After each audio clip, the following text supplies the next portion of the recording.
Oke kawan-kawan, hari ini saya akan membuat tutorial cara mengecek motor dan harga ya untuk Vario tahun 2008 karbu. Untuk posisi ini saya berada di daerah Jawa Tengah ya, antara Magelang dan Jogja. Jadi ini adalah harga untuk pasaran daerah sini.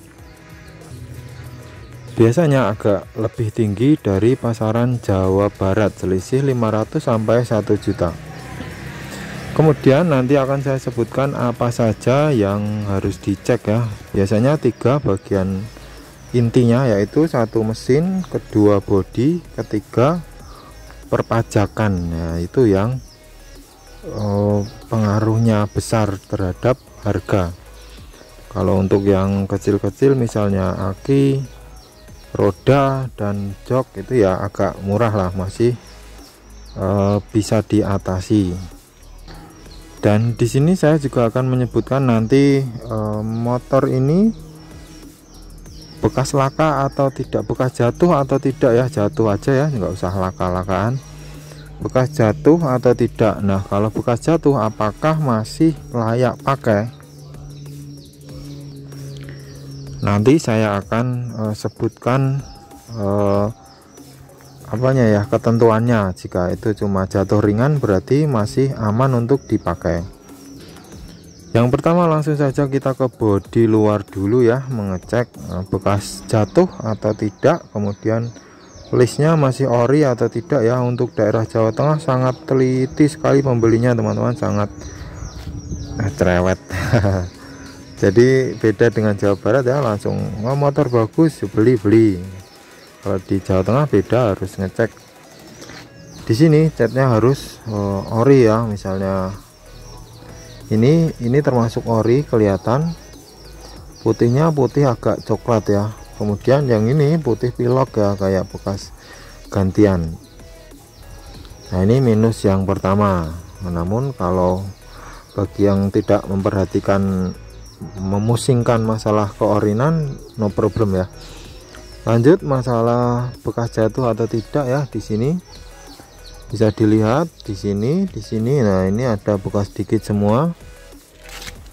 Dan sampai ke sini biasanya ada bekas ya, sampai sini. Ini yang kiri tidak begitu parah, yang kanan ini ada bekas agak parah ya. Ini di sini, sisi sini. Nah, ini ada pecah, ini pecah. Kemudian di daerah sini ini juga pecah. Nah, ini berarti bekas jatuh teman-teman, bekas jatuh. Namun demikian, kalau menurut saya ya, kalau pribadi saya, asal ketika dipakai masih anteng ya, setirnya tidak banting kiri kanan, no problem ya. Wajar kalau motor bekas pernah jatuh. Kalau mau motor mulus ya beli baru. Nah, biasanya kalau motor jatuh seperti ini, pernah jatuh, harganya akan sedikit turun. Nah, ini di sini saya mendapatkan penawaran dulunya 4.800.000 kayaknya. Kemudian kena 4.500.000. Karena saya menilai ini masih lumayan lah, masih oke. Selanjutnya itu masalah harga tadi ya. Selanjutnya masalah mesin ya, masalah mesin. Kita cek lagi dari knalpot, dan harusnya agak tipis banget atau bersih. Nah, ini kayak debu gini bagus ya. Yang jelek itu yang hitam, jelaga hitam. Ini kayak hitam debu. Nah, mudah dihilangkan ini. Ini mesin berarti masih bagus.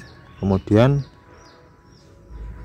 bagian mesin di senter bocor, oli rembes atau tidak. Kalau tidak rembes akan sangat bagus. Kalau rembes dikit ya tidak begitu masalah, asal tidak netes banyak. Ketika parkir gini tidak tes gitu, masih oke lah, wajar, karena motor sudah berusia tua. Nah, setelah dicek dari jelaga sama mesin, kemudian dinyalakan teman-teman. dinyalakan, di gaspol ada suara kasar atau tidak, dikendarai tarikannya bagus atau tidak untuk ngecek bagian CVT. Gaspol aja, gaspol selama setengah jam ya, kadang dikurangi ya, nggak gaspol terus ya. Mesin ini bermasalah atau tidak, tarikannya tambah berat atau tidak ya. Nah, itu untuk mengecek mesin, saya sampai sedetail itu kalau ngecek mesinnya, tidak cuma dinyalakan di jalan sebentar, tidak, saya harus pokoknya digeber lah, digeber ya, jangan di depan yang punya. Kalau ngecek buat jalan aja, buat jalan, keluar ke jalan buat ngebut enak enggak. Kemudian ini saya nyalakan ya, saya coba starternya nyala atau tidak. Kalau untuk Vario ini penyakit bawaannya starter mati ya, walaupun sudah dibelikan aki. Namun saya sudah bikin 2 tutorial cara memperbaikinya, jadi di jumper aja, nanti tidak usah beli CDI. Itu yang rusak CDI nya sebenarnya, ini penyakit bawaan Vario karbu dan Honda Beat karbu. Nah, dinyalakan seperti ini, kemudian dicoba di gaspol, ada suara aneh tidak.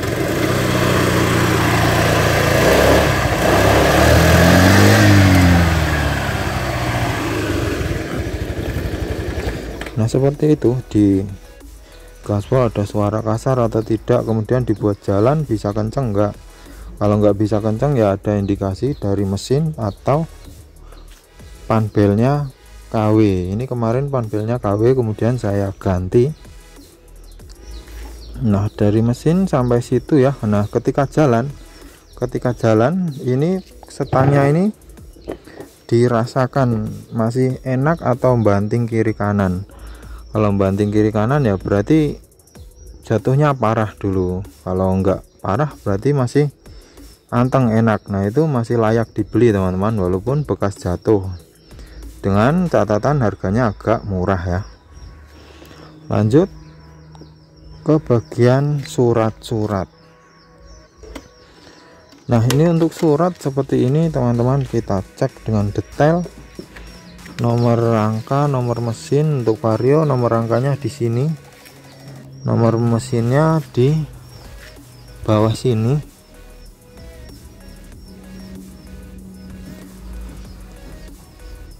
Kemudian yang jadi pertimbangan adalah untuk bagian mesin ini, misalnya ya teman-teman rumahnya di Jogja tapi dapatnya plat AA, nah itu harus turun harga teman-teman, sekitar 500.000, karena untuk pajak jauh ya.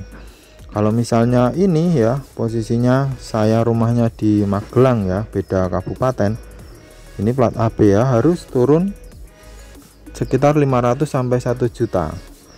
Makanya ini kena harga di 4.500.000, pajak mati sekali. Karena posisinya ini di Magelang, kalau di Jogja ya mungkin sampai 5,5 juta antaranya ini ya, posisi motor seperti ini. Dan untuk biasanya kalau teman-teman mau jual lagi ya, kalau beda kabupaten itu agak susah ya. Makanya dari itu teman-teman harus paham ya, plat mana motornya, belinya di mana. Biasanya kalau harga murah itu karena platnya jauh. Nah seperti itu. Untuk pasaran motor ini adalah kalau bagus sekali ya 2007, mesin bagus, pajak jalan, terus plat lokal, itu mungkin sekitar 7,5 atau 8 juta, itu sudah mulus sekali, ban tebel semua. Selain dari 3 inti yang pokok tadi, mesin, perpajakan dan bodi ya, saya tambahkan sedikit bagian ngecek ban ya. Bannya harus tebal, nggak boleh siletan kalau harganya minta tinggi, depan belakang. Kemudian cara ngecek kampas rem di sini bisa kita senter. Nah itu kelihatan ya, itu masih tebal. Kalau sudah tipis itu cuma tinggal ininya doang, besi pinggirnya. Nah seperti ini tinggal besinya ya, dagingnya yang tengah ini, yang saya tunjuk pakai jempol ini sudah habis ya, tinggal beberapa mili. Yang sebelahnya sudah bersih, sudah tinggal. Jadi kalau masih tebal berarti yang ininya yang tebal, sekitar sama setebal besinya ini. Oke teman-teman, seperti itu ya cara ngecek motor bekas dan apa aja yang harus diperhatikan. Semoga video ini bermanfaat. Terima kasih sudah menyimak, sampai jumpa lagi di video saya yang berikutnya.